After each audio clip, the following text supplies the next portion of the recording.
ভারতের উত্তরপ্রদেশের মুখ্যমন্ত্রী যোগী আদিত্যনাথ গরু নিয়ে কড়া মন্তব্য করেছেন। তিনি বলেছেন, ভারতীয় সংস্কৃতিতে গরু শুধু পশু নয়, বরং গোমাতা হিসেবে পূজনীয়।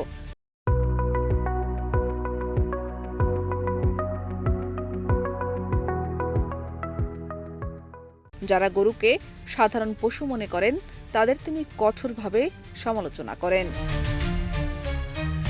তিনি বলেন, গরুর প্রতি সম্মান রক্ষা করা সবার দায়িত্ব।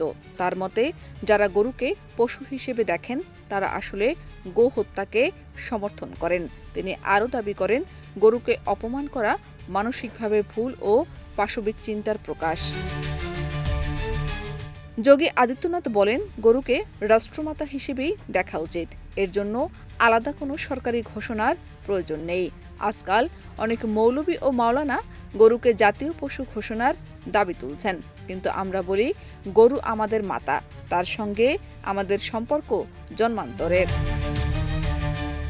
গরু ইতোমধ্যেই স্বঘোষিত রাষ্ট্রমাতা উল্লেখ করে তিনি বলেন, এর জন্য কারো কাছ থেকে আনুষ্ঠানিক স্বীকৃতির প্রয়োজন নেই। ঈদুল আজহায় শুভেচ্ছা জানাতে গিয়ে সামাজিক যোগাযোগ মাধ্যমে যারা গরুর ছবি দিয়েছেন, তাদেরও হুমকি দিয়েছেন উত্তরপ্রদেশের মুখ্যমন্ত্রী।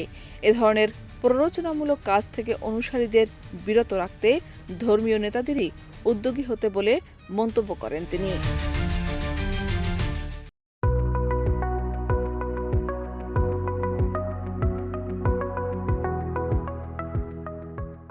সম্প্রতি ভারতে গরুকে জাতীয় পশু ঘোষণার দাবিতে বিভিন্ন ধর্মীয় সংগঠন ও নেতা সরব হয়েছে।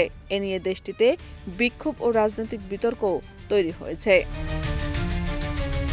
শাহনাজ পারভীন, দেশ রূপান্তর।